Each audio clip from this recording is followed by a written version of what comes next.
A palestra vai começar às 14 horas, então primeiro dar as boas-vindas a todos para o segundo dia da Saber edição 2020, primeira edição online, e dar alguns avisos antes.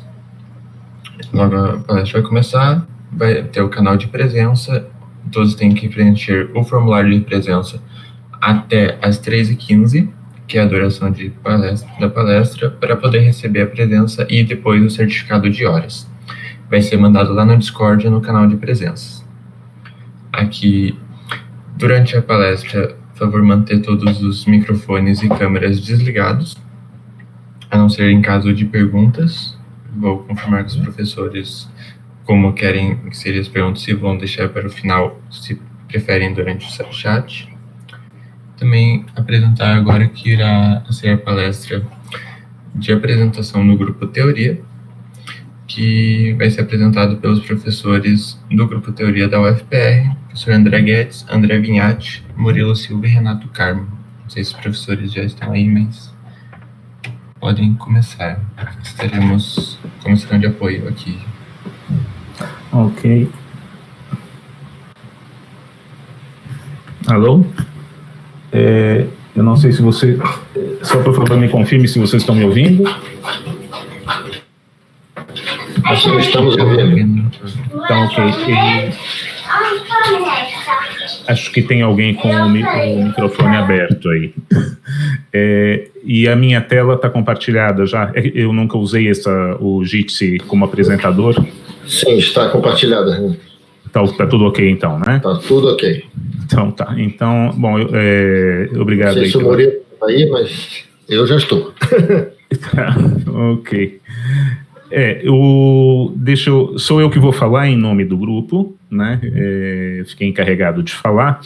Então, isso aqui é uma apresentação aí do grupo de Teoria da Computação, Otimização e Combinatória, e como nos foi aí pedido, comunicado aí pelos organizadores, o foco da apresentação é esclarecer ou falar a respeito do tipo de coisas que a gente faz, com vistas aos alunos interessados aí em orientação, seja de iniciação científica, de trabalho de conclusão de curso, etc. Né? Então, nós optamos por, em vez de fazer uma apresentação aí centrada em projetos, nós vamos falar um pouco aí em geral a respeito do assunto teoria da computação, em benefício especialmente daqueles nos primeiros semestres do curso, e depois falar um pouco aí a respeito de como que se processam os trabalhos aí de iniciação, de conclusão de curso, etc., nessa área, né? Então, como eu disse, embora eu tenha ficado encarregado de falar aí, eu falo em nome de todo o grupo, que são esses professores que vocês veem aí, e essa apresentação foi construída aí, especialmente para essa ocasião, aí pelo André Guedes, o Murilo e eu, né? Então, também eu vou adiantar duas coisas. Eu não pretendo usar todo o tempo aí que foi alocado para a palestra, justamente para deixar espaço, caso haja interesse aí no final, para comentários, para perguntas, esclarecimentos, etc. Então, eu pretendo usar aqui um pouco mais do que a metade aí do tempo alocado. Ok?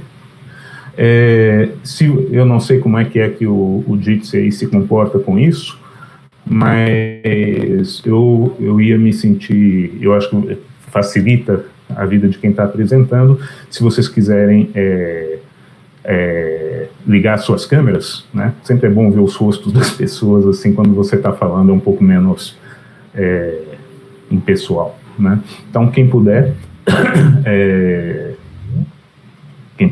ligar as câmeras aí, eu acho que vai ajudar aí a apresentação a ficar um pouquinho melhor. Então, deixa eu começar, e eu vou começar aqui com uma citação aí que talvez muitos de vocês conhecem, né, do grande Edsger Dijkstra, né, uma pessoa importante, uma figura importante aí na história da computação, falecido aí há uns poucos anos atrás. A citação original é essa que vocês veem aí em cima, uma tradução mais ou menos livre aí, diz isso daí, né? Computação tem a ver com computador na mesma medida em que astronomia tem a ver com telescópio, etc. né? A citação vai por esse caminho. E a conclusão é que o objeto da ciência não são as ferramentas que a gente usa, né? E sim a maneira como nós usamos e como descobrimos e o que nós descobrimos ao fazer. Então, inicialmente aqui na apresentação, eu vou ao Bruno aí. Estou vendo a câmera do Bruno. Obrigado, Bruno. Nesse primeiro momento aqui da apresentação, a gente vai falar um pouquinho aí a respeito da ideia de teoria da computação, né? O que se faz em teoria da computação. E para isso eu vou usar um exemplo que alguns de vocês aí talvez já tenham visto aí, já tenham me visto usar aí em sala de aula, né? Então, imagine uma situação como essa desenhada aí no slide, né? E a situação é a seguinte: eu não sou muito bom em desenhos, aí eu pedi para o Murilo fazer esse desenho para mim, mas mesmo assim deixa eu explicar para não haver confusão, né?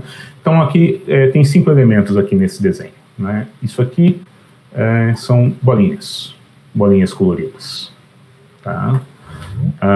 Isso aqui é um teclado. Isso aqui é uma balança. Isso aqui é uma lâmpada, que pode ficar acesa ou piscando, tá? E isso aqui é um cachorro, tá certo? Eu não sei o nome desse cachorro aí, mas ele é conhecido, eu chamo ele de Hipócrates, porque ele trabalha aí nas redes sociais denunciando a hipocrisia, em geral. Então, eu escolhi ele para ser o cachorro aqui do nosso exemplo, né? Então, isso aqui funciona mais ou menos, funciona da seguinte maneira, né? Se você pega esse teclado... desculpe. Eu apertei o botão errado aqui. Vamos voltar. Então, você pega esse teclado aqui, você vê um teclado numérico, e aperta um número aqui, tá certo? Digamos que você apertou o número 5, né? Você aperta o número 5, aí essa lâmpada aqui começa a piscar, tá certo? Quando essa lâmpada começa a piscar, o cachorro está treinado para fazer o seguinte: toda vez que ele vê a lâmpada piscar, ele vem aqui, pega uma bolinha, tá? E coloca na balança. Aí, se a luz continua piscando, ele volta lá, pega uma bolinha e coloca aqui na balança. E assim até a lâmpada parar de piscar, né? Agora, a balança aqui tem um outro fio aqui ligando na lâmpada e também no teclado. Então, ela faz a lâmpada parar de piscar depois que o número certo de bolinhas foi colocado em cima dela, tá? Então, em resumo, você aperta um número, a lâmpada começa a piscar, o cachorro coloca bolinhas na balança até que a lâmpada pare de piscar. E a lâmpada para de piscar quando ele colocar o número certo de bolinhas na balança. Ok? Então, se você pensar um minutinho a respeito disso daí, o que acontece se você apertar um número, digamos 5, aí espera a lâmpada parar de piscar, e aí você aperta outro número, digamos 6, né? Bom, o resultado final vai ser que você vai ter 11 bolinhas na balança, né? E no display da balança vai marcar o peso aí das 11 bolinhas. Então, se você dividir o número marcado na balança pelo peso de uma bolinha, você tem o resultado da soma dos dois números que você apertou, 5 e 6. Ok? Ok. Então, tudo isso aí é para, vamos dizer assim, chegarmos aí à conclusão ou ao acordo aí de que esse sistema aí, composto pelas bolinhas, o cachorro, a lâmpada, a balança e o teclado, esse sistema aí executa uma computação, ou é aquilo que a gente poderia chamar de um sistema computacional. Ele executa uma computação muito simples, que é fazer somas, né? E tem um limite aí, e tem limites mais ou menos baixos aí na capacidade computacional dele, né? Quando acabarem as bolinhas, você não consegue mais fazer somas. Mas, enfim, é um negócio aí que funciona automaticamente e permite a você fazer uma computação, um tipo de computação, que é somar números inteiros, né? Eu espero que isso aí tenha ficado mais ou menos claro. né? Porque a gente vai usar esse exemplo aqui para passar para a próxima ideia, né? Então, como eu dizia, isso que eu acabei de mostrar para vocês aqui é um exemplo de sistema computacional. Um sistema computacional pouco convencional, né? A gente não costuma fazer coisas assim, mas é uma coisa que faz automaticamente uma computação, né? E se a gente pensar em computação como essencialmente processamento de informação, de maneira genérica, o que a gente tem é isso, né? Você tem dados, né? E você quer atingir um certo resultado, né? A partir desses dados, né? E a computação é aquilo que permite você passar desses dados para esse resultado, né? No exemplo anterior aí, os dados eram os números 5 e 6, o resultado era o número 11, que é a soma de 5 com 6. Né? Então, isso aí a gente pode formular da seguinte maneira: a gente pode dizer que um sistema computacional, o que é? É um sistema físico que automatiza o processamento da informação, né? Então, a maneira como a gente sabe fazer esse processamento de informação é mais ou menos como dito aí nesse diagrama, né? Quer dizer, você tem um sistema físico, né? Essa linha de baixo aqui está representando o sistema físico, né? E você tem um jeito de traduzir, né? De representar a informação nesse sistema físico, tá certo? Quer dizer, os seus dados são de alguma forma traduzidos para um estado inicial do sistema físico, e a partir daí, né, a partir dessa tradução entre a informação, né, os dados, e os estados do sistema, ou as propriedades do sistema, as propriedades físicas, né, no nosso exemplo, as propriedades psicológicas do cachorro, inclusive, que foi devidamente adestrado, conduzem o sistema desse estado inicial em que você colocou ele, a um estado final, onde está representada o resultado do processamento, né? E por isso essas flechinhas verticais aqui têm esse significado, né? Elas implicam numa tradução entre os estados do sistema e a informação, aquela que foi colocada inicialmente como dado, aquela que é obtida finalmente como resultado, né? Ok, o incômodo dessa coisa de fazer as palestras remotas é que, nesse momento, eu gostaria de perguntar se está tudo ok, e mais ou menos pelo balançar da cabeça das pessoas, a gente repete alguma coisa ou não, né? Aqui eu vou seguir em frente, mas se alguém quiser intervir, foi outra coisa que eu esqueci de avisar, pode usar essa mãozinha aí que tem no Jitsi aí, que eu acho que a gente pode se dar como... Opa, tive um retorno aqui do Pietro, obrigado. Pode usar a mãozinha aqui que a gente pode interromper para pergunta sem problema, já que nós não temos um problema de tempo aí, ok? Então tá. Então, assim, para ilustrar melhor aí, ou para reforçar aqui a ideia, né, vamos ver que, deixa eu chamar a atenção de vocês que isso aqui pode ser, esse esqueminha aqui genérico que eu estou apresentando para vocês, pode ser implementado de formas diferentes, baseado em diferentes tecnologias, né? O primeiro exemplo foi esse que a gente viu até agora, né, que se vocês estiverem de bom humor, a gente pode chamar de computador, né? Mas, e ele está baseado aí fundamentalmente no cachorro, né? Ele é a nossa unidade central de processamento, né? Quem mexe as informações de um lado para o outro aí e muda o estado do sistema a cada mexida, né? Então, basicamente, ele é a nossa unidade central de processamento, né? Veja que, como acontece aí com os computadores com os quais a gente está acostumado, nenhuma das partes, nem mesmo o todo desse sistema aí, tem a menor ideia do que está acontecendo do ponto de vista de quem está operando o sistema, né? O significado dos números 5, 6, de soma, etc., não passa aí, não é necessário que o cachorro tenha qualquer compreensão aí do que ele está fazendo para que esse negócio funcione, né? Ok. Então, de novo, como é que funciona aqui? O sistema é esse conjunto aqui, né? Então, você pega os dados, né?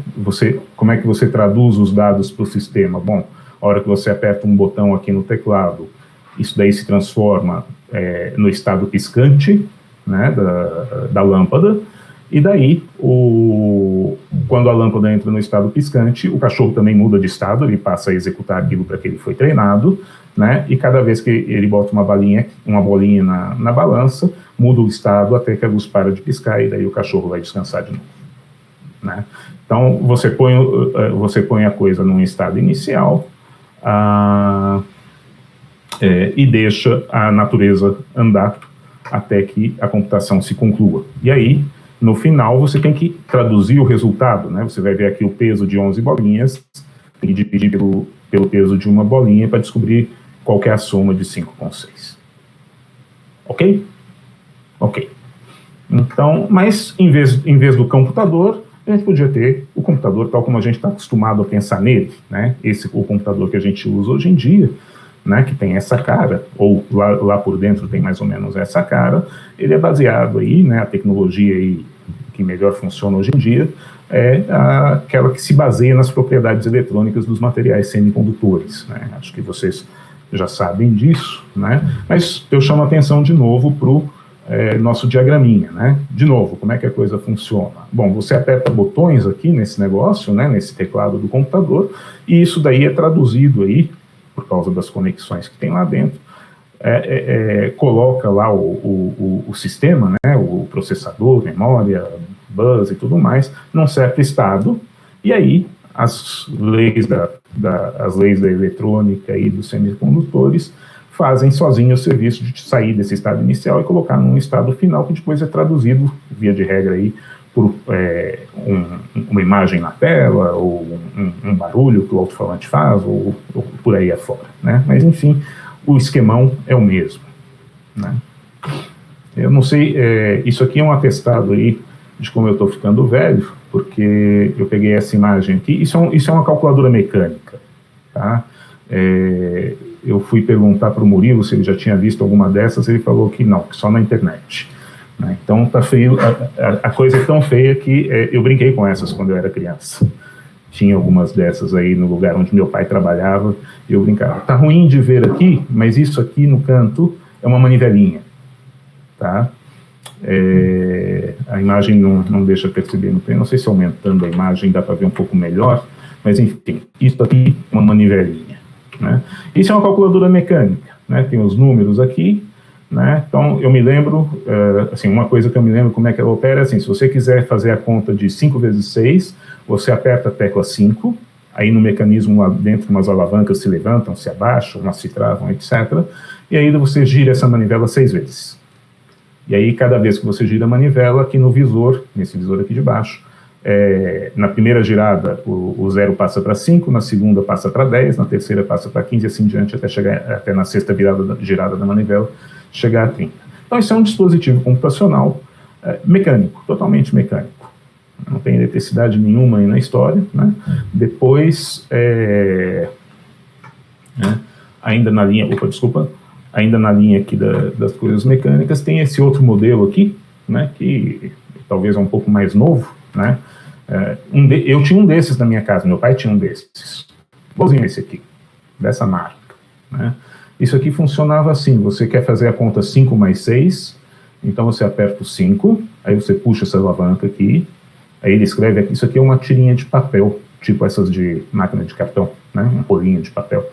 Aí você pega essa espécie de joystick aqui e muda para a posição mais, aqui tem 4 posições, uma para cada uma das operações aritméticas, aí você aperta o 6, puxa a alavanca, aí puxa a alavanca de novo e vai aparecer o resultado 11 impresso lá na tirinha de papel. Também, isso aqui é totalmente mecânico, né? É um sistema de engrenagens, alavancas, etc., totalmente mecânico, e eu espero que a essa altura fique claro, é um sistema computacional no mesmo esquema. Quer dizer, a hora que eu aperto uma teclinha dessas ou uma teclinha dessas aqui, uma certa configuração das alavancas lá é feita, né? As alavancas ficam configuradas de um certo jeito, de tal forma que quando eu puxo a manivela, a física aí, a mecânica aí das coisas produz o resultado aí que a gente quer, né? Isso aqui é a mesma coisa, só que é uma máquina elétrica, né? Ela é eletromecânica. Esse botão grande aqui faz o papel da manivela. Em vez de ter uma manivela, tem um motorzinho elétrico que faz o mesmo papel da manivela. Então, alcança um pouco menos a operação disso aqui, né? Mas tem coisas assim mais estranhas, né? Isso aqui é um computador químico. Ele funciona com gotas d'água. Essas coisas, esses borrõezinhos aqui, desculpe, esses borrões aqui, né? Não os borrões escuros, os borrões claros ali, é uma gota d'água, né? Aqui tem a referência aí, se alguém tiver curioso para ver, né? Mas basicamente a água, né, pelas suas propriedades físico-químicas, percorre esse circuito aqui e faz computações. Está mais na moda, um negócio que está mais na moda aí é a computação a partir de DNA. Não sei se vocês já viram, recentemente assisti uma palestra sobre isso daí, eu achei muito interessante, né? Então isso aqui é um negócio chamado nanogrid de DNA. Então, cada quadradinho desses que você está vendo aqui é um DNA engenheirado, vamos dizer assim, para computar portas lógicas, ANDs, ORs, etc., né? E a maneira como você combina isso daqui é como se montasse circuitos que nem você monta com portas lógicas, né? Então a ideia do negócio é você estabelece aqui um estado inicial, ela tem umas entradas aqui, né, onde você põe zeros e uns na forma bioquímica, e o DNA vai se reproduzindo aí, montando uma rede que executa a computação. Na palestra que eu vi, eu achei isso sensacional. O sujeito mostrava as fotos, isso aqui é uma foto de microscópio, né? Ele mostrava fotos de microscópio lá, de um circuitinho à base disso daqui, que fazia a ordenação de inteiros. Ele ordenava 6 números inteiros com um negócio desse. É muito interessante. E um negócio que está na moda hoje em dia, que é a tal da computação quântica, né? Que também é a mesma coisa. A ideia é usar as propriedades, os fenômenos quânticos, né, que tem no mundo microscópico aí, e usar as leis da física quântica aí para processar a computação. Então, toda essa conversa aqui, de novo, é para reforçar a ideia de que o esquemão geral é sempre esse aqui, né? Você tem dados, você representa de alguma forma esses dados, né? Traduz esses dados aí para o estado inicial de um sistema, aí a física, a química, ou sei lá, enfim, as propriedades desse sistema, né, seguem ladeira abaixo e conduzem o sistema a um estado final, e você traduz esse estado final como sendo o resultado da sua computação, né? E finalmente chegamos aí no nosso assunto aí, que é falar da teoria da computação. Então, o que é a teoria da computação, ou simplesmente teoria, né, para a gente aqui, nesse contexto, é justamente o estudo daqueles aspectos desse negócio que podem ser abstraídos do sistema físico. Quer dizer, a gente está interessado, né, primariamente aqui, naquelas coisas que não faz diferença se o sistema computacional é baseado em química, ou em semicondutores, ou em propriedades quânticas, etc., etc., né? O que essas coisas têm em comum, que meio que independem, que são meio abstraídas do sistema físico, né? Então, a gente está interessado em colocar aqui uma outra camada, né, ou representar isso tudo aqui embaixo, né, esse sistema aqui embaixo, por uma coisa só aqui em cima, né, por um negócio aqui em cima que, de certa forma, descreva de maneira abstrata o que acontece aqui embaixo, né? É bom não perder de vista que o que acontece é isso, né? Mas se a gente tiver que ficar pensando nos detalhes físicos, químicos, biológicos, etc., o tempo todo, isso sobrecarrega, né, com informação aí que nem sempre é relevante. Então, a gente tentar abstrair, né, dessas coisas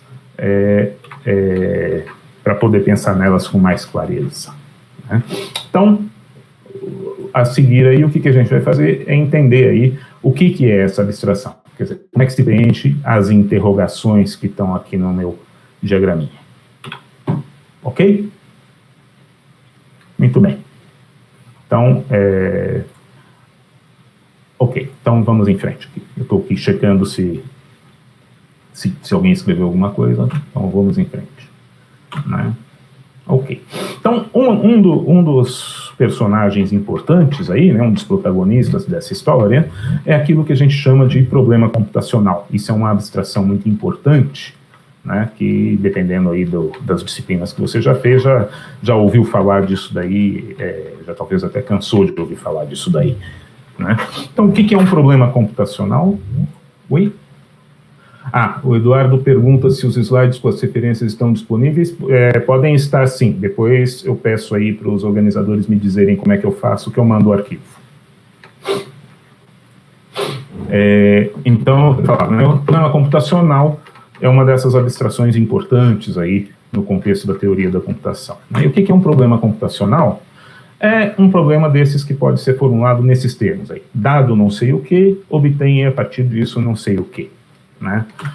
Exemplo que a gente usou agora há pouco. Né? Dados um par de números, A e B, obtenha o valor de A mais B, a soma de A com B.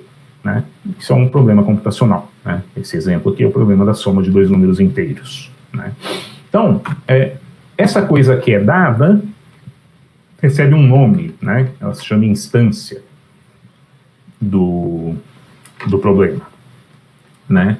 Então, no nosso exemplo aí da soma de 5 com 6, a instância são os números 5 e 6. Né? 5 no papel de A e o 6 no papel de B.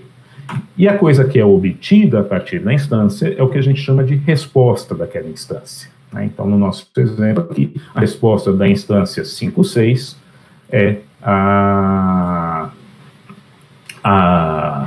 o número 11, que é a soma dos dois. Né? Então, isso aqui é um exemplinho bem simples, né? Quase que simples demais. Deixa eu dar um outro exemplo aqui, um pouco menos bobo, né? Um problema chamado coloração de grafos, né? Que muitos de vocês já conhecem também, mas alguns talvez não, então deixa eu explicar. Né? Coloração de grafos, o que é dado é um grafo. Né? Um grafo, para quem ainda não foi apresentado a ideia, isso aqui é um grafo. Né? Peraí que eu errei aqui. Isso aqui é um grafo, tá? Era para ele aumentar aqui, aumentou. Né? Isso aqui é um grafo, né? O que é um grafo? Um grafo é um diagraminha aí que você faz com bolinhas e linhas ligando as bolinhas. Né? O nome técnico das bolinhas é vértice, né? Cada bolinha dessas é um vértice. O nome técnico dessa linha que une duas bolinhas é aresta, né? Esses nomes vêm aí da geometria. Né? E a gente diz que dois vértices são vizinhos se tem uma aresta ligando os dois. E é só isso. Se você nunca viu um grafo, é só isso que você precisa saber aí para a gente poder seguir em frente. Né? Então, eu dizia, né, o exemplo aqui que eu queria dar é o exemplo do problema da coloração de grafos. Né? Então, a entrada, ou a instância, é um grafo. Né? E o que é para ser obtido, né, é uma coloração dos vértices. Você quer colorir os vértices do grafo. Né? E você quer colorir os vértices do grafo com um menor número de cores, de tal forma que vértices vizinhos não podem ter a mesma cor. Né? Então, você quer pegar o grafo aqui, né? Quer pintar os vértices, né? Vermelho, azul, verde, etc. Né? Você quer gastar o menor número de cores possível, mas tem a seguinte restrição: vizinhos não podem ter a mesma cor. Né? Então, por exemplo, a resposta, né, ou uma resposta para essa instância seria esse grafo, essa coloração aqui. Né? Deixa eu aumentar aqui, pode ser que não esteja bem visível aí. Né? Olha lá. Então, esses vértices marcados com 1 aqui são vermelhos, esses aqui são azuis, os marcados com 2, os vértices marcados com 3 são azuis, são verdes, e, como você pode observar aí, quando dois vértices são vizinhos, eles têm cores diferentes. É um problema inocente, né? Parece bobinho isso daí, né? Mas como nós vamos ver daqui a pouquinho, essa inocência do problema aqui engana. O Pietro parece que quer dizer alguma coisa? Diga lá. Sim. E o Arthur também, diga lá. É rapidinho. Isso aí tem a ver com aquele problema de colorir um mapa, né? Que você tem um mapa mundo e você quer colorir com menos quantidade possível de cores. Tem a ver com isso, sim. Isso aí, essa abstração para grafos veio antes desse problema do mapa? Ou é algo que surgiu com... Não, acho que historicamente a pergunta do mapa é anterior. Eu não tenho certeza do que eu estou falando, tá? Mas a correspondência entre isso e grafos foi, assim, prontamente percebida, né? E esse problema em particular, ele tem uma história bacana, que se vocês estiverem interessados, aí me perguntem no final, aí eu posso voltar nele. Tem muitas curiosidades em torno dessa história dos mapas aí, né? Então, mas se eu fosse começar a falar disso agora, eu ia desviar demais aqui do assunto. Mas sim tem a ver. O Arthur, eu pensei que ele ia falar, mas ele disse que clicou errado, então eu vou seguir em frente. Ok. Então tá. Então esse é o problema da coloração de grafos, né? A instância é um grafo, a resposta é uma coloração dos vértices, né? Uma pintura aí dos vértices, obedecendo a regra aí de que vizinhos não podem ter a mesma cor e com o mínimo de cores, né? Quer dizer, veja que, só para a gente aproveitar aqui o exemplo, né? Veja que se você pintar cada vértice de uma cor diferente, são 10 vértices, né? Isso não é uma resposta para esse problema, né? Porque não é qualquer coloração, você quer a coloração com o mínimo de cores, né? E aqui, efetivamente, é isso que acontece, né? Vamos voltar aqui só para todo mundo para ter certeza que ninguém se perdeu, né? Veja só, aqui eu estou usando 3 cores. Daria para usar 2? Não é difícil perceber que não dá, né? Porque se olha só para esse pentágono aqui do lado de fora, o que acontece? Você pinta esse vértice com a primeira cor, com vermelho. Aí os vizinhos dele não podem ser vermelhos, tem que ser de outra cor, por exemplo, azul, né? Aí, como é que fica aqui esses vizinhos de baixo? Bom, os dois são vizinhos de vértices azuis, né? Então nenhum dos dois pode ser azul, né? Agora eles são vizinhos entre si, então eles não podem ser da mesma cor também. Então não tem jeito, pelo menos um deles não pode ser vermelho. Então você vai realmente precisar de 3 cores, né?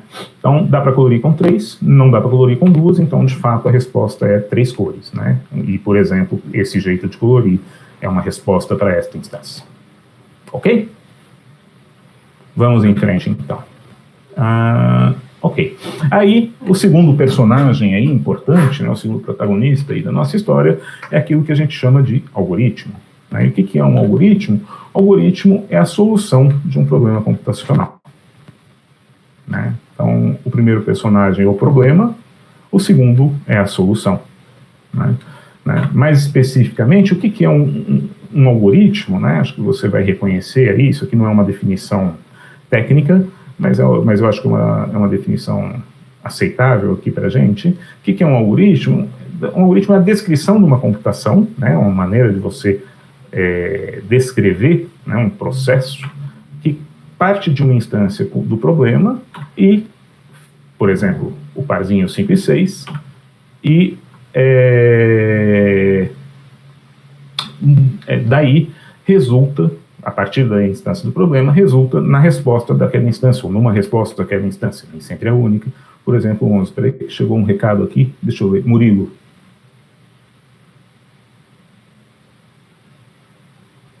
O Murilo está me avisando que a minha imagem ocupa um pedaço da apresentação, eu não tinha percebido isso. Ele disse que até agora isso não atrapalhou, mas é bom eu tomar cuidado. Ok, obrigado. Tem algum jeito de eu tirar a minha imagem aqui do canto? Pessoal que conhece o Jitsi? Alô? Ainda tem alguém aí? Eu acho que não. O que aumentando ali. Mas o vídeo, acho que ele fica sempre aqui. Tá. Ok, entendi. Aqui estão me dizendo aqui que quando eu dou zoom, os pedaços que estavam ocultos aparecem. Então, ok, eu vou ficar atento aqui ao canto inferior da apresentação, e qualquer coisa também, dá um toque aí no chat aí que eu volto para o slide anterior. Ok, obrigado. Então, seguindo em frente, então eu dizia algoritmo, né? Então esse é um algoritmo. O algoritmo é a solução de um problema computacional, ou seja, a descrição de uma computação que, a partir de uma instância, o lado esquerdo da nossa faixinha, resulta numa resposta dessa instância, né? Ok. Então, como é que fica aqui, né, com esses personagens aí que eu acabei de descrever para vocês, como é que fica aqui o nosso diagramazinho? Ele fica assim, né? O lado esquerdo aqui do nosso sistema físico a versão abstrata dele é a instância do problema computacional que você quer resolver. E o lado direito é a resposta daquela instância, né? E aí eu já não preciso mais me preocupar com essa fase aqui de tradução, e também não é relevante para mim o tipo de sistema físico que está implementando isso, né? O importante é que isso é descrito por um algoritmo.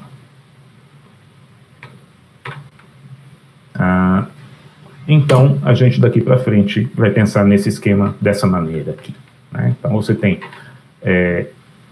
uma instância do problema e, por meio de um algoritmo, ela se transforma ou é processada, né? É conduzida à resposta daquela instância. Tudo bem? Muito bom. Nesse momento aqui, eu acho que vale a pena fazer um pequeno parênteses aqui para chamar a atenção de vocês, uma coisa que às vezes a gente não para pensar, né? Mas esse negócio de abstração aqui é uma coisa poderosa, sabe? É aquilo que permite que a gente formule teorias, né? A teoria vem justamente, né? Não só a teoria da computação, né, mas a ideia, né, de coisas teóricas tem a ver justamente com isso, em você abstrair de aspectos que são menos relevantes e poder concentrar a sua atenção em coisas mais relevantes. E é isso que permite a gente fazer ciência em geral, né? É essa relação de coisas, né, a capacidade de abstração, a capacidade de formular as coisas de maneira teórica, etc., que confere caráter científico à computação, né? É isso que permite a gente chamar a ciência de computação de ciência propriamente dita, né? Porque ela nos dá conhecimento de caráter universal, né? O que é conhecimento de caráter universal? Por exemplo, um conhecimento assim, 7 é um número primo, né? Já parou para pensar que isso não depende, isso não depende da nossa cultura, não depende vamos dizer assim, da nossa biologia, não depende de nada, não depende do lugar do universo onde a gente está, né? Se um alienígena aí que porventura venha se comunicar conosco, uma base comum sobre a qual a gente pode se comunicar é o fato de que números primos são números primos para nós e para ele, né? Se a gente chegar a se comunicar com um alienígena aí, ele certamente já passou pelo conceito de divisão, porque é uma coisa meio inevitável, né? E pelo conceito de divisão também chegou à conclusão de que existem números que são divisíveis por outros e outros que não, né? E essa é a ideia de número primo, né? Uma coisa muito mais elaborada e sofisticada é, sei lá, essa famosa equação aí que expressa a relação entre energia e massa no mundo físico, né? Também, isso, a menos que a gente venha levar um susto aí no futuro e se prove errado, né? Se está certo em todo o universo, né? Não só para nós, né? É uma coisa de caráter universal, né? Essa reação química aí, que acho que todo mundo conhece aí, né? Do ensino médio, também, né? Nas adequadas circunstâncias aí de temperatura e pressão, ela acontece desse jeito. Você mistura essas substâncias também são universais, né? Elas estão aí na tabela periódica, né? E vai dar esse resultado, né? Do mesmo modo, é o que acontece aí, por exemplo, com essa asserção, né? Com essa proposição. O problema da coloração de grafos é um problema NP difícil. Então, alguns de vocês sabem o que significa aí esse negócio NP difícil, outros talvez ainda não tenham chegado aí nas disciplinas que tratam desse assunto, então deixa eu fazer aqui uma explicação muito breve, né? Dizer que um problema NP difícil significa que ele pertence aí a uma certa classe de problemas, um certo conjunto, uma certa família de problemas computacionais, com algumas certas propriedades aí muito importantes, né? Deixa eu destacar isso aqui, né? Com umas certas propriedades aí muito importantes. E essas propriedades fazem com que hoje em dia, embora ainda não se saiba ao certo, vamos assim, não se acredita que exista solução eficiente, computacionalmente eficiente para eles, né? Ou seja, não se acredita que exista algoritmo computacionalmente eficiente, né? Então, isso também isso é uma afirmação aí da mesma natureza dessas daqui de cima, né? É uma afirmação aí que tem caráter universal, quer dizer, aquele problema computacional tem estas propriedades aqui, né? Independentemente do que você use para computar a resposta, do tipo de tecnologia que computa a resposta. Tudo bem? Aqui eu vou fazer um pequeno, vou estender aqui o meu parênteses aqui mais um pouquinho, né? E só chamar a atenção para o seguinte, que no caso da teoria da computação, observe que existe uma diferença entre isso aqui e isso aqui, comparado com isto aqui, né? Aqui nós estamos falando da física, da química, aquilo que fazem parte aí daquilo que a gente chama de ciências naturais, né? Que são ciências também chamadas de experimentais, quer dizer, elas estão fundadas aí sobre a ideia de que são experimentalmente que você vai se aproximando aí, vai conhecendo melhor a realidade. Enquanto que no caso da matemática ou da teoria da computação, a natureza da ciência é um pouco diferente, né? A teoria da computação está mais próxima aí da matemática, no sentido de que uma lógica, como uma matemática, é uma ciência formal. Você descobre a realidade estudando ela e vendo as relações entre as coisas que você já descobriu, né? Mas eu não vou levar isso aqui adiante. Um outro parênteses aqui que eu vou fazer é sobre a diferença aí entre ciência básica e ciência aplicada. Acho que esse quadrinho aí ficou famoso aí, acho que todo mundo já viu, né? E ele, vamos dizer assim, fala sobre, uma piada aí sobre a relação entre a compreensão da ciência básica e da ciência aplicada, né? Então, no caso das ciências básicas, o objetivo primário é o conhecimento, é a compreensão da realidade, né? É aquilo que a gente sabe sobre a realidade. Enquanto que nas ciências aplicadas,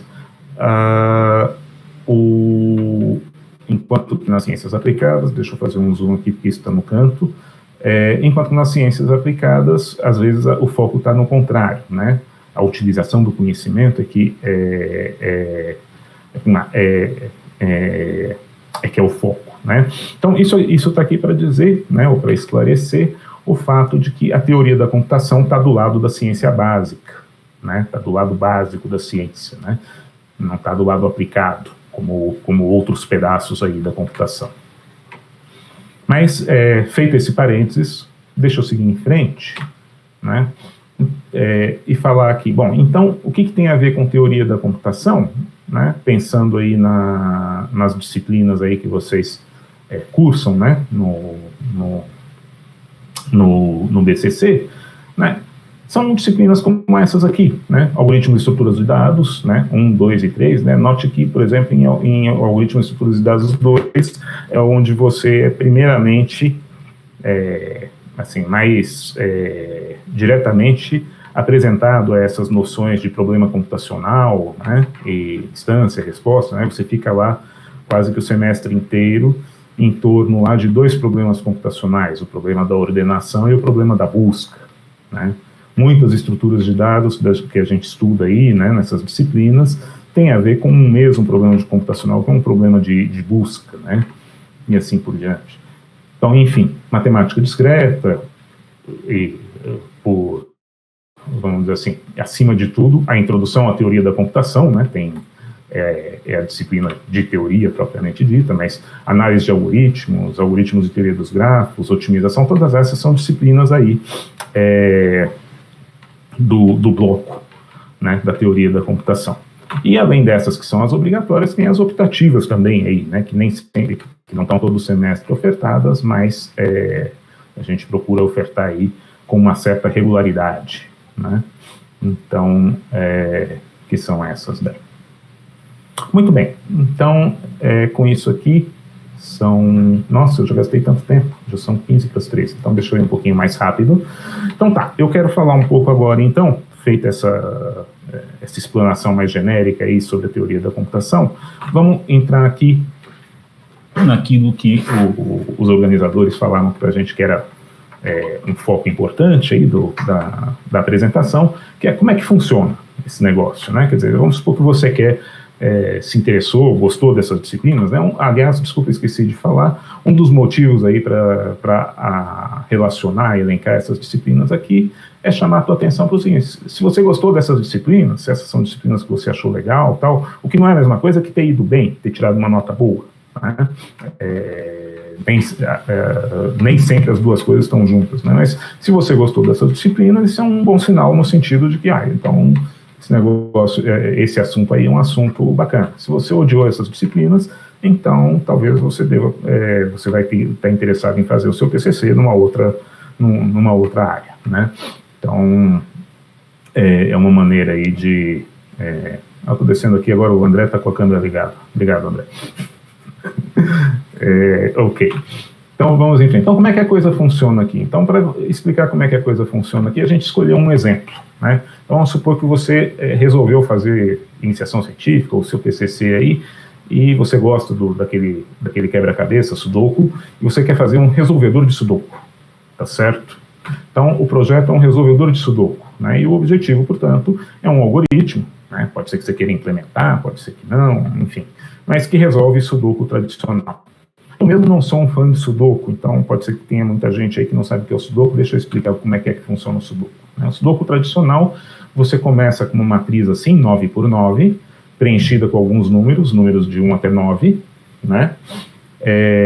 E o objetivo é completar essa matriz com números de 1 até 9, né? Mas tem regras, né? As regras do jogo são as seguintes: em cada linha todos os números têm que ser diferentes, em cada coluna todos os números têm que ser diferentes, em cada bloco 3×3 todos os números têm que ser diferentes, né? Acho que dá para ver aí agora, né? Então, por exemplo, essa matriz aí que apareceu aí do lado esquerdo é a solução aí do jogo aí que está apresentado do lado direito, ok?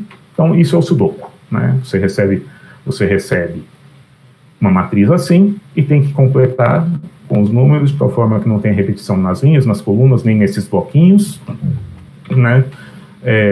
E aí você fechou o quebra-cabeça, né? Ganhou o jogo, vamos dizer assim, né?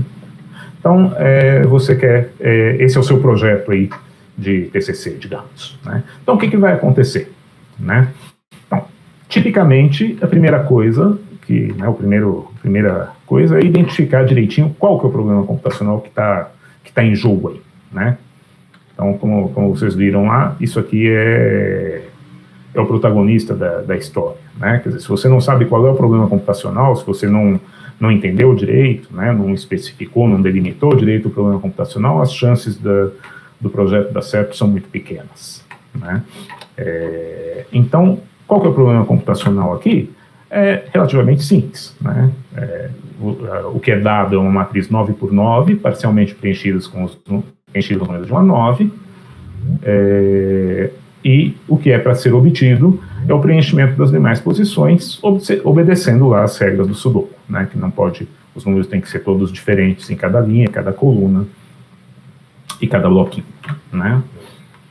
Aí, normalmente, o que acontece é que, bom, agora que você identificou o problema computacional, como é que ele se relaciona com outros problemas computacionais, né? Em particular com aqueles que você já conhece, né? Aqueles que você já estudou de alguma forma, né? Então, a título de exemplo, vamos ver, deixa eu usar o seguinte exemplo. Vamos montar um grafo que eu vou chamar de S, né? S de Sudoku, né? O que é o grafo S? Ele é assim: cada posição daquela matriz, 9×9, é um vértice do grafo. É uma bolinha daquelas, né? Portanto, são 81 vértices, né? E, além disso, quando é que dois vértices são vizinhos nesse grafo? Eles são vizinhos se eles não podem ser preenchidos com o mesmo número, tá? Portanto, todos os vértices de uma linha vão ser vizinhos entre si, todos os vértices de uma coluna vão ser vizinhos entre si, e todos os vértices em cada bloquinho 3x3 também vão ser vizinhos entre si, né? Então, se você for desenhar esse grafo, ele vai ter mais ou menos essa cara aqui, né? Quer dizer, na verdade ele vai ser muito mais embaraçado do que isso. Para não poluir demais, deixa eu fazer um zoom aqui para ficar mais visível. Opa, falhou de novo. Ele tem essa cara aqui, né? Só que assim, cada coluna tem uma cabeleira dessas aqui de arestas, né? Quer dizer, todo mundo na mesma coluna é vizinho de todo mundo. E isso vale para todas as colunas. A gente não desenhou isso aqui, nem nas colunas nem nas linhas, senão o desenho ia ficar poluído demais, não ia dar para entender, né? Agora, as arestas aqui em cada bloquinho, essas estão representadas, né? Bem desse jeito que está aqui mesmo, né? Então, isso aqui é um desenho do grafo aí. Observe que em cada coluna aqui a gente tem 36 arestas, né? No total. Tem essas verdinhas aqui, são 8, e mais outras 28 dessas pretinhas aqui, né? Então, mas elas não estão todas desenhadas aí para não ficar muito poluído, né? E acho que você já deve ter desconfiado aqui do que vai acontecer, né? Que se você representar o tabuleiro do Sudoku aqui e você tem que colocar os números de 1 a 9 nos vértices, de tal forma que quando eles são vizinhos eles não podem ter o mesmo número, então resolver o tabuleiro de Sudoku é a mesma coisa, num certo sentido, que colorir esse grafo S com 9 cores, né? Se eu deixei os vértices vizinhos quando eles não podem ter a mesma cor, então se eu pintar os vértices e sem dois vizinhos terem a mesma cor, eu preenchi o tabuleiro do Sudoku, conforme as regras do jogo, né? Tudo bem? Ok. Vamos em frente. Então, aqui aconteceu... Tudo bem, obrigado, Pietro. Então, veja só, o que aconteceu aqui? Aconteceu outra coisa aí, que seria o próximo personagem da nossa história lá, se eu estivesse continuando a descrever o elenco, é aquilo que a gente chama de uma redução entre dois problemas computacionais, né? A gente pegou o problema computacional do Sudoku, deixa eu dar um zoom nisso aqui, porque está no canto de baixo. A gente pegou o problema computacional do Sudoku e reduziu a um outro problema computacional, que é o problema da coloração de grafos, né? E aí, em que isso ajuda? Bom, isso ajuda porque o problema da coloração de grafos é um problema aí muito bem estudado, né? Eu fiz rapidamente aqui, ó, isso aqui é o Google Scholar, tá? Não é o Google sem nada, né? Quer dizer, ele é uma ferramenta de busca só para texto, né? E, em geral, texto científico, né? Livros, artigos, tudo mais, né? E eu pus isso aqui só para mostrar para vocês, isso aqui que está meio apagado, vamos fazer o zoom aqui, tá vendo aqui, ó? 293 mil resultados na busca por coloração de grafos, né? Que em inglês é graph coloring, né? 293 mil significa que se você fosse examinar todos eles, teria que examinar mais de 100 por dia, se fosse para fazer isso antes de jubilar, né? Você, só com 100 por dia, passa de 8 anos.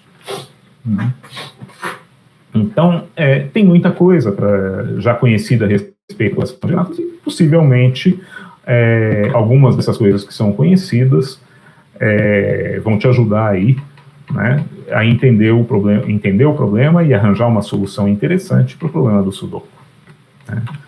Aí, só que antes de ler tudo isso aqui, você pode falar, puxa vida, mas a primeira informação que me deram aí sobre o problema de coloração de grafos é uma informação desanimadora, né? Que a coloração de grafos é NP difícil, né?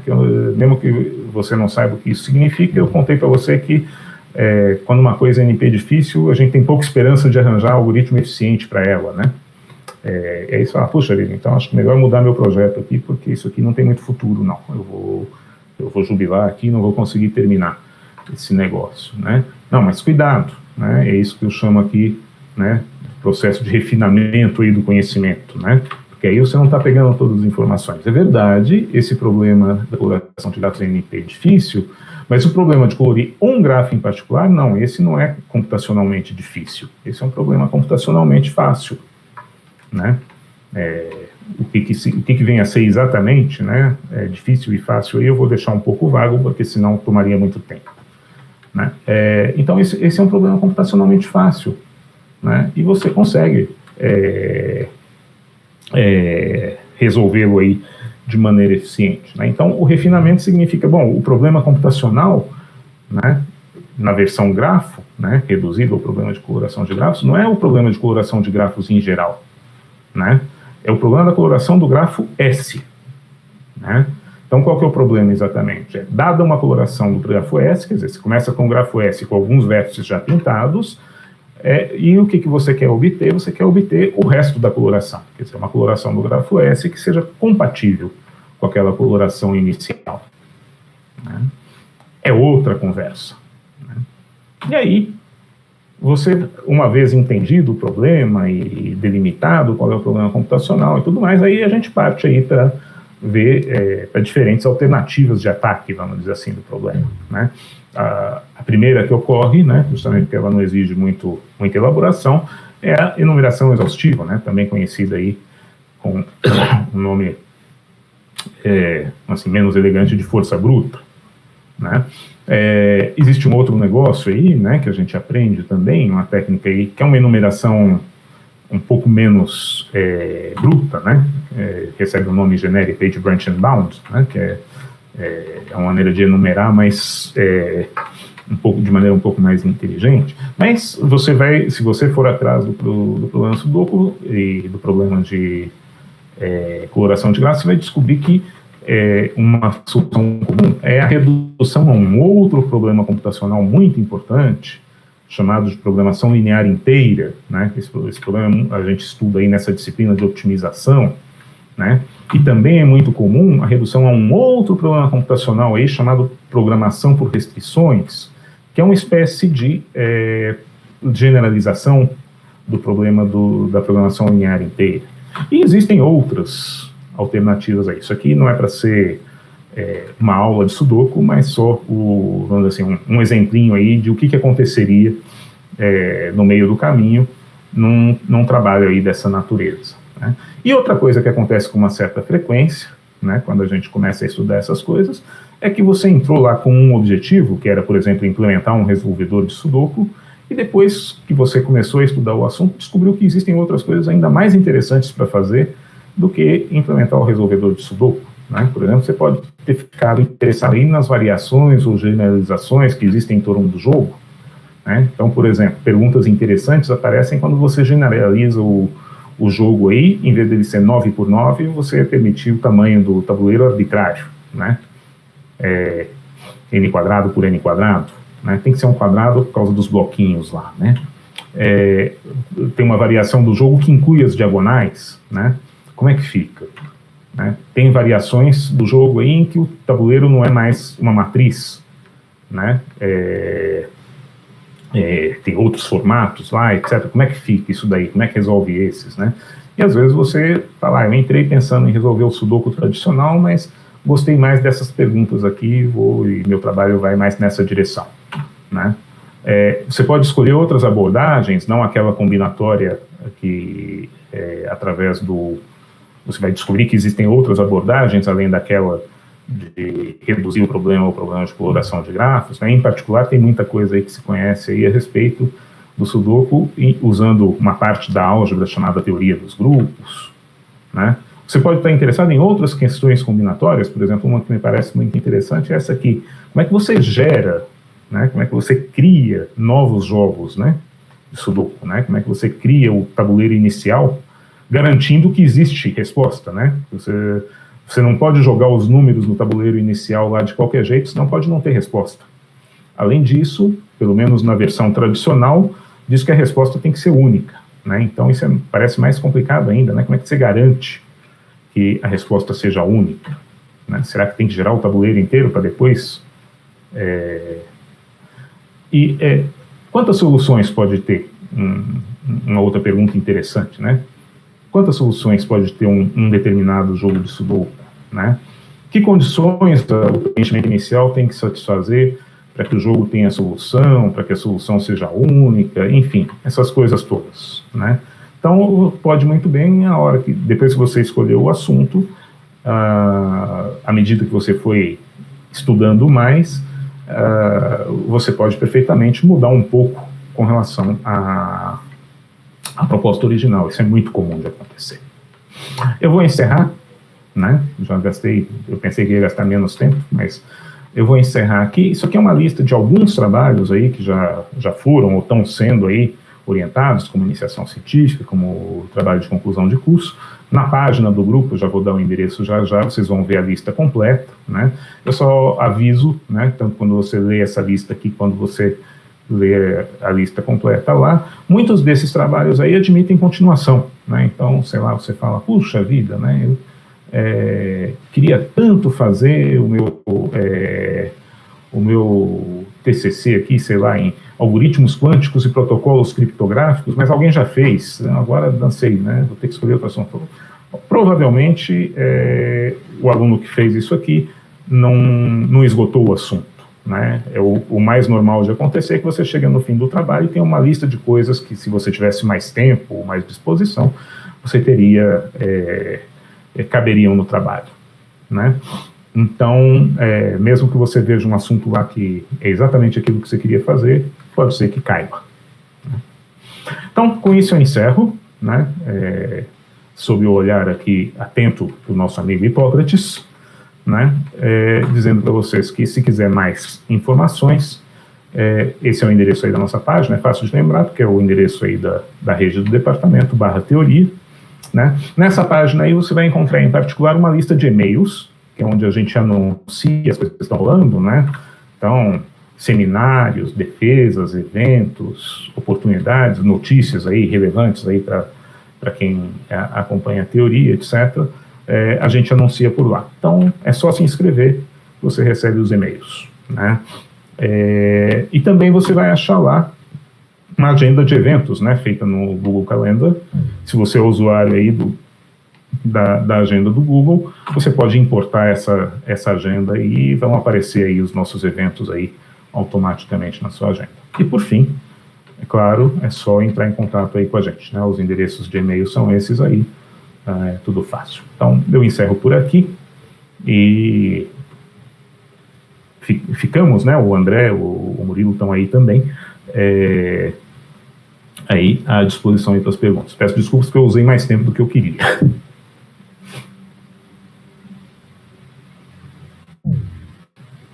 Diga, Pedro.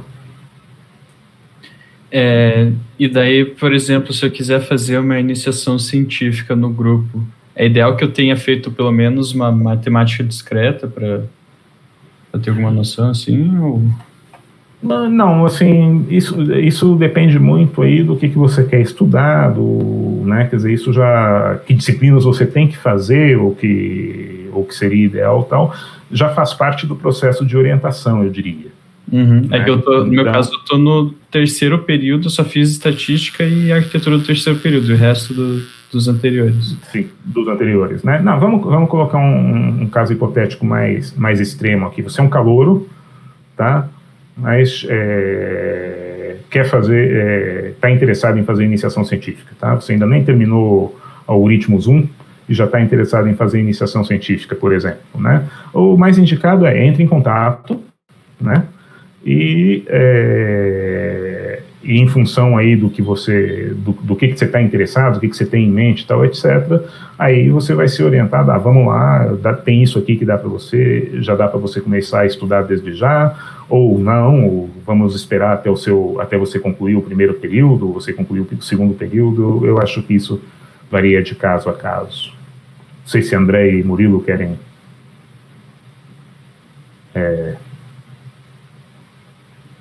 comentar alguma coisa mais? Eu acho que sim, é isso mesmo. Acho que ter feito ou não ter feito algumas matérias específicas não é necessariamente relevante. Ou seja, obviamente que isso impacta até onde você consegue ir, que tipo de assunto você consegue estudar. Para A gente consegue estudar as coisas, sim, as coisas de algoritmo Zoom também são passíveis de serem estudadas, por exemplo, dentro de uma iniciação científica em teoria. Certo? Então, acho que não é fundamental já ter concluído as disciplinas que a gente colocou naquela lista lá, por exemplo. Não é. Aquela lista tem mais, como eu disse, ela tem mais a intenção de indicar, vamos dizer assim, o sabor das coisas do que o conteúdo das coisas, né? Então, é como se eu dissesse para você, olha, se você gosta de lasanha, pizza, espaguete, canelone, então você gosta de massa, entendeu? Mais ou menos isso. E se você não gosta de nenhuma dessas coisas, então o negócio não é massa, não vá numa casa de massa, vai para uma churrascaria, enfim, sua praia é outra. É mais nesse sentido. Não é para dizer que, se você quiser comer massa, você tem que comer tudo aquilo para daí pronto para apreciar a massa. Beleza, obrigado. Bruno, diga lá. Opa. Eu ouvi, acho que foi no site mesmo do grupo de teoria, que não me lembro quem, acho que eram alguns professores, eles estavam organizando, alguns professores e alunos, né? Eles estavam organizando um grupo de estudos de acho que era computabilidade ou era teoria da computação. Complexidade. Isso. Complexidade. Isso. Eu vou passar a bola para o Murilo, foi ele o principal promotor disso daí. Então, mas enfim, você ia fazer uma pergunta, né? Mas então, eu só estou indicando que a resposta é do Murilo. Eu tenho interesse em participar, e eu queria saber se vai ter uma continuação, se vai ter nesse período que a gente está à distância. Eu estou com alguns problemas técnicos aqui, não sei se a qualidade do som está boa, mas dá para escutar pelo menos ou não? Ok. Tá. O grupo de estudos que teve foi em 2019, eu acho, né, primeiro semestre de 2019, a ideia é que tem uma parte 2 dele, né, a gente estava querendo fazer uma parte 2, mas assim, agora durante esse período aqui está meio suspenso, né, não vou dizer que vai começar. Esse ano eu acho difícil que a gente comece com a parte 2 do grupo, mas a ideia é continuar assim, pretende continuar com alguns tópicos mais avançados, né, em relação ao que foi feito naquela primeira parte. Mas para te dar uma resposta direta, não está previsto para tão logo isso, por conta dessa situação que a gente vive aí, né? Beleza, obrigado. Deixa eu complementar aqui, dizendo duas coisas. Primeiro, que infelizmente a nossa página lá está, essa página aqui, né, que eu estou dando o endereço para vocês aqui, ela está menos bem cuidada do que a gente gostaria, né? Então algumas informações lá talvez estejam um pouquinho defasadas e tudo. A gente quer ver se atualiza isso melhor, né? E segundo, que não é o seu caso, Bruno, porque eu sei que você já entrou em contato aí com a gente, mas também aqui, para esclarecer esse tipo de coisa, entre em contato, manda um e-mail, qualquer coisa assim,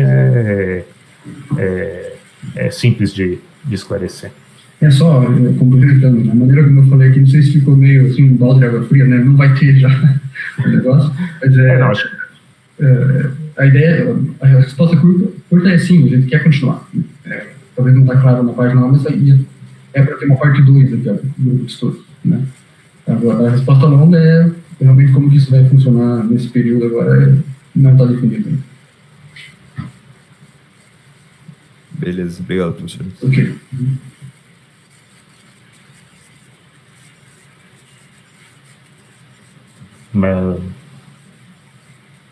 Alguém perguntou alguma coisa sobre coloração de gráficos, você não quis falar ali, né? Sobre mapas ou alguma coisa? Tinha a história dos mapas, né? Mas nós só temos mais 5 minutos aqui, eu não sei se gastar isso com os mapas é o caso. Não sei, ninguém mais tem perguntas? Vocês querem ouvir falar de mapas? Eu nem sei se dá para contar a história em 5 minutos, para dizer a verdade. Acho que não. Eu acho que não dá para contar em 5 minutos, não, mas acho que dá para fazer um resumo rápido. Aham. Antes, só lembrar a todo mundo, quem ainda não respondeu o formulário de presença no Discord, responder até 13h15, senão não ganha horas depois. Tá lá no Discord, daí pode continuar com as perguntas. Só avisando. Obrigado. Então, não sei. Perguntas? Nenhuma? Mãozinha? Acho que nada, Mike. Mãozinha. Deixa eu ver o que acontece se eu apertar a mãozinha aqui. Você aparece que você quer falar. Aparece? Mas não aparece para mim, que interessante. Ok. Então tá. Bom, deixa eu tentar falar em 5 minutos aqui. Vai ficar meio cortado. Mas só para complementar, então, a pergunta do Arthur, né? Não era o Arthur, era o Pietro. Fui eu, Pietro. O Pietro, né? Que perguntou lá a respeito dos mapas, né? Então, é assim, o Pietro. Essa história do mapa é muito interessante, porque... deixa eu voltar aqui nos nossos slides, pode dar um exemplo, assim. O mapa, ele tem a ver com o seguinte, né? Você desenha um mapa e você quer que os países vizinhos do mapa sejam pintados com cores diferentes, né? Então, se você pegar o mapa e transformar num grafo, né? Cada país é um vértice, né? E tem uma aresta entre 2 países, se eles são vizinhos no mapa, de novo, é o mesmo problema aí de colorir o grafo, né? Só que esse grafo que aparece aí com o mapa, né? Que emerge aí de você transformar o mapa no grafo, ele tem uma propriedade muito importante, né? Ele é aquilo que a gente chama de um grafo planar, né? Um grafo planar é um grafo que você consegue desenhar sem cruzar as linhas, como acontece nesse grafo aqui. Esse grafo aqui não é planar, não tem jeito de você desenhar ele, pode tentar depois aí, né? Não tem jeito de você desenhar ele sem cruzar as linhas fora dos vértices, né? Não interessa como você fizer, algum cruzamento vai ter que ter. Mas nos grafos que aparecem a partir de mapas,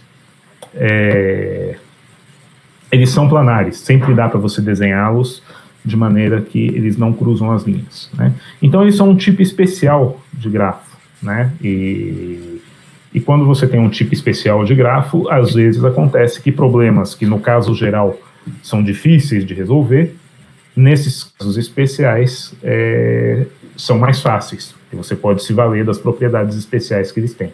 Então, durante muito tempo, ficou em aberto a seguinte questão: é verdade que todo grafo planar, quer dizer, todo grafo que vem de um mapa, pode ser colorido com 4 cores? Então, isso ganhou o nome aí de o problema das 4 cores, né? Então, esse problema aí era conhecido como o problema das 4 cores. E era talvez até uns... meu Deus, que horror, né? 50 anos atrás.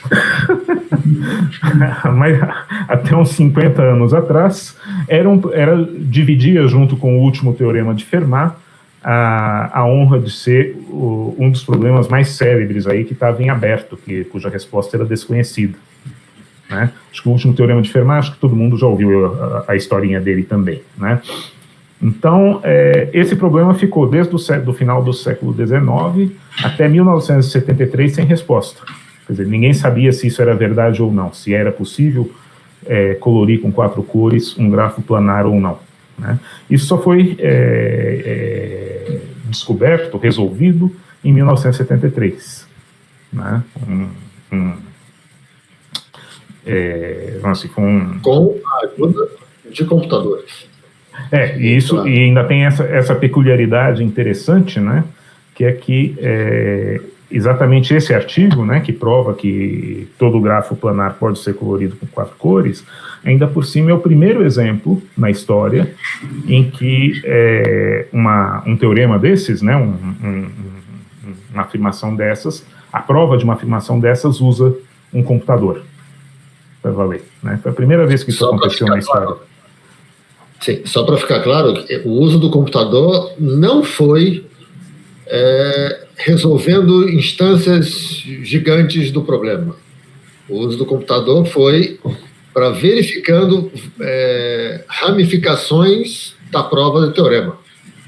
Eu tinha que enumerar um monte de casos, e para enumerar todos esses casos eram tantos que eu não conseguiria fazer, e aí o computador foi enumerando. Ou seja, está mais um auxílio computacional na prova do que um auxílio computacional para resolver o problema.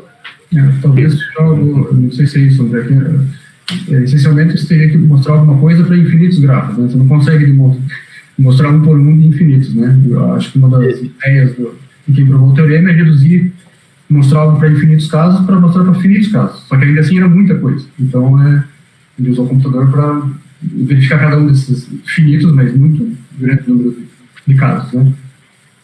É isso, né? Sim, eram estruturas que apareciam no meio da prova e ele se eu fizer essa enumeração, se acontece isso, o que acontece? Se acontece isso, acontece o quê? Eu tinha milhares de casos, ou mais que isso. Então, eu precisava de um computador para enumerar esses casos e executar uma certa operação para ver se dava certo.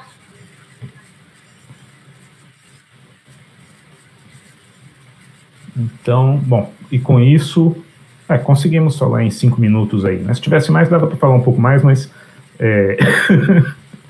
Então, tá bom, gente. É Bruno, né, quem está tomando conta aqui da sessão. Acho que o nosso tempo se esgotou, né? Então, ficamos aí por tua conta.